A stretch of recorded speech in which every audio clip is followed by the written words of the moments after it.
Welcome back. This is Nuri Siddiqui, and today we are reflecting on letting go of the past and taking the wisdom as a tribute to Nelson Mandela, who is currently being laid to rest on this auspicious day. My guest today is Safeeyah Moosa, and we've been looking at three levels of human conduct and how it is that we can use these aspects to let go of the past and take the wisdom. Safeeyah, we've covered retribution and looking at the aspects of justice and injustice, as well as forgiveness and the rewards and benefits to yourself by being able to have that capacity. What was the third level of human conduct? As I explained earlier, that's benevolence. Right. Where yes. Genuine benevolence is where you return in a nutshell. It's a very simplified way of putting it. It's like returning a bad deed with a good deed. Right. So if someone speaks to you harshly, you then speak to them in soft tones, even if you're telling them, I'm sorry, what you're saying is unacceptable, or what you have done is not allowed, or even if you're going to say, listen, there's going to be a consequence to what you have said or done because what you have done is not permissible or not something that should be done. You can approach things differently. There doesn't have to be an attitude of needing to, we often have this attitude of putting somebody in their place, and you think fierce aggression will do it, or insulting them, or demeaning them, or like holding back your forgiveness for them.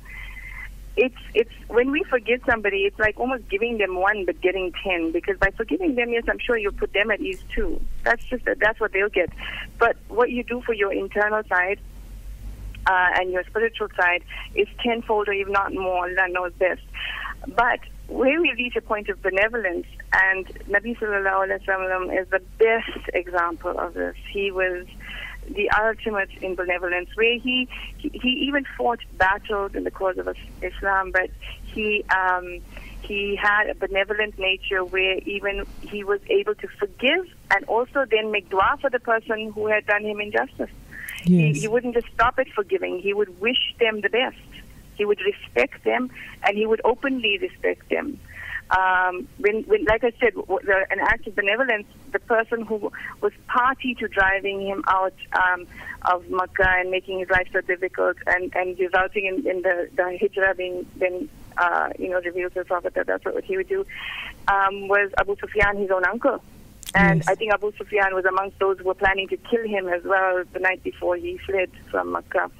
And in all of that, when he returns, he doesn't only forgive the man, he makes his home the safe house.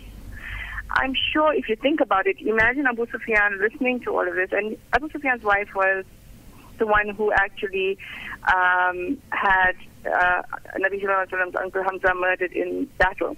Right. Now, it's their home that he makes the sanctuary. The people who tried to kill him, killed the people who supported him, and made his life an absolute misery and tried to destroy him. He comes back, he forgives them by saying, we're back and nobody's going to harm anyone. That's already forgiveness for the whole town, including his uncle. Not only that, his benevolent nature does this. He said that will be the safe house, these people's home.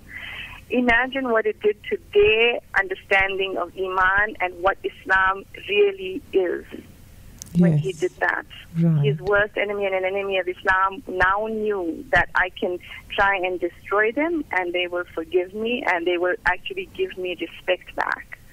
That is Islam.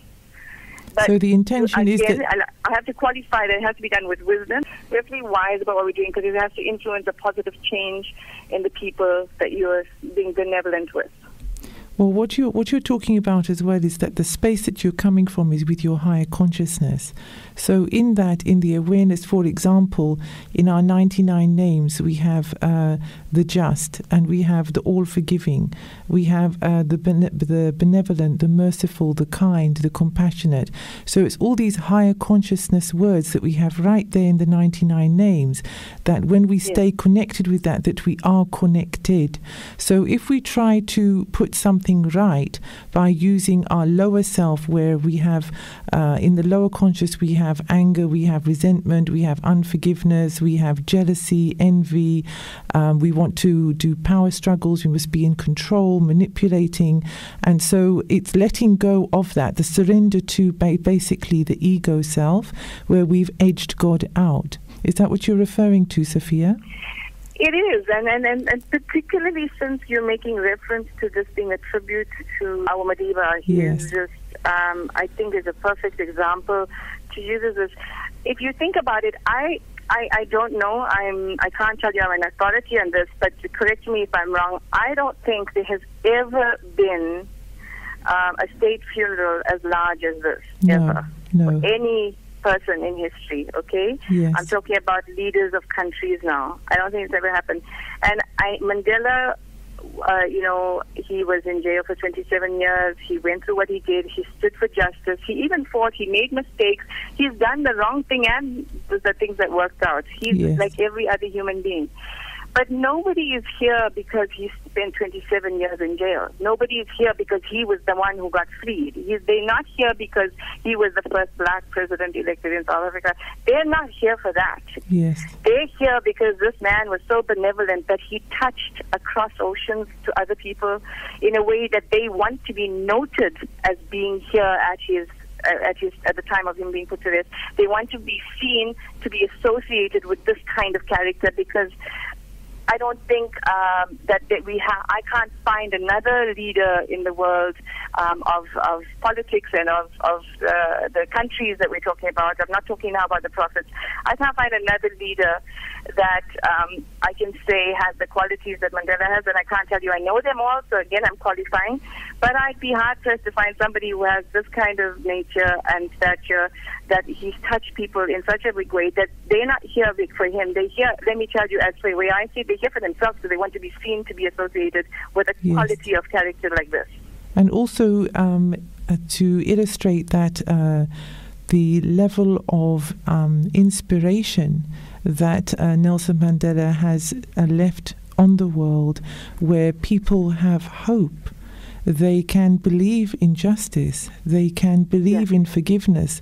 They can believe in benevolence. Maybe they think it's just something that they read in their scriptures, but this is a man who actually showed the world that it's possible in this day and age. You know what he did? He didn't just give them the belief in it. He was being it. He showed it as a humanly possible thing to do. Yes. It wasn't some fantasy story that you had to, leave to scriptures. Nabi Sallallahu Alaihi Wasallam was the ultimate of this.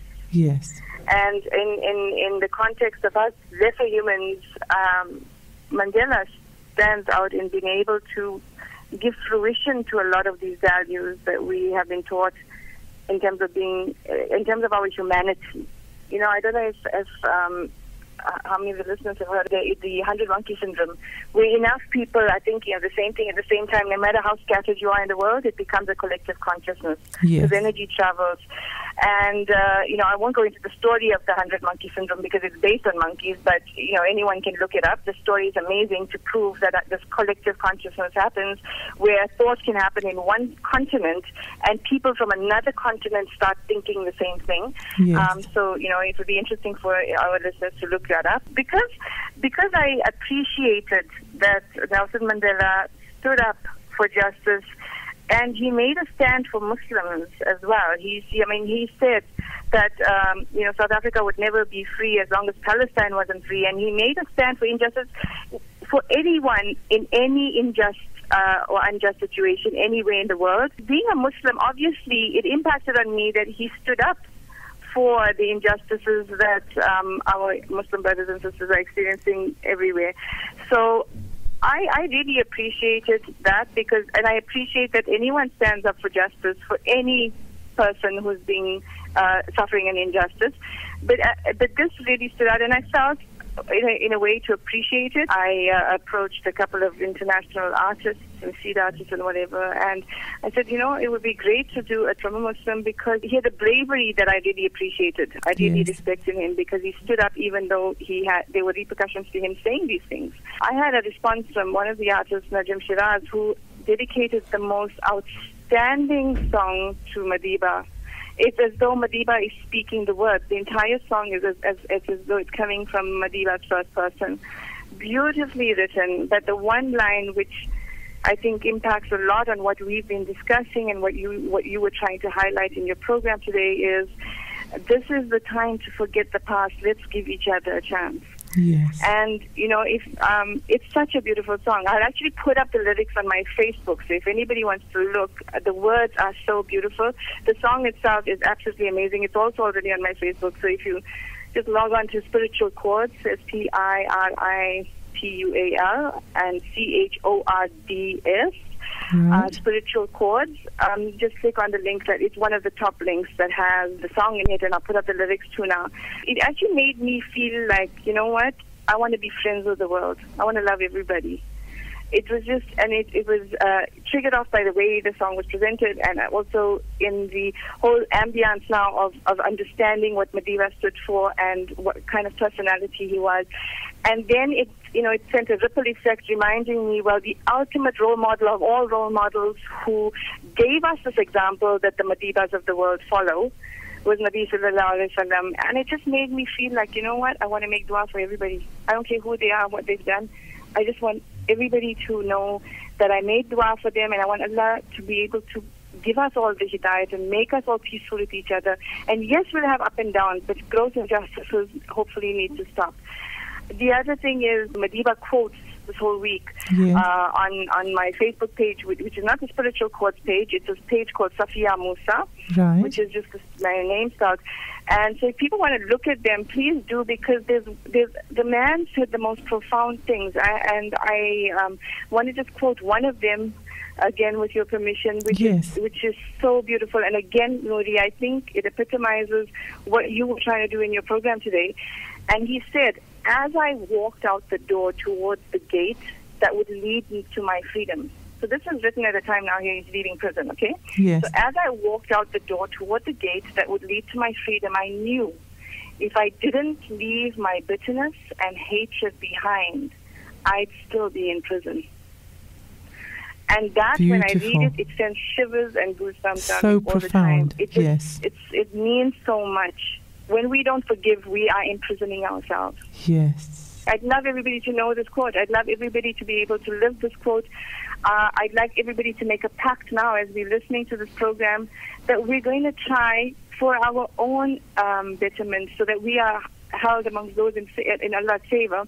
I would love to just encourage people to make a pact now that we will, in fact, try and be more forgiving, be less judgmental, and be friends with the world, and be that. That's why we're human beings, not human doings.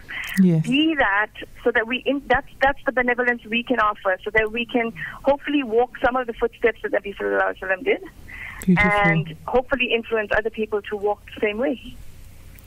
Thank you for that, Safeeyah. We're going to go for another short break now, and we're reflecting on this very, very significant day, the day that Nelson Mandela, affectionately known as Madiba, is being laid to rest, and to look at letting go of the past and taking the wisdom.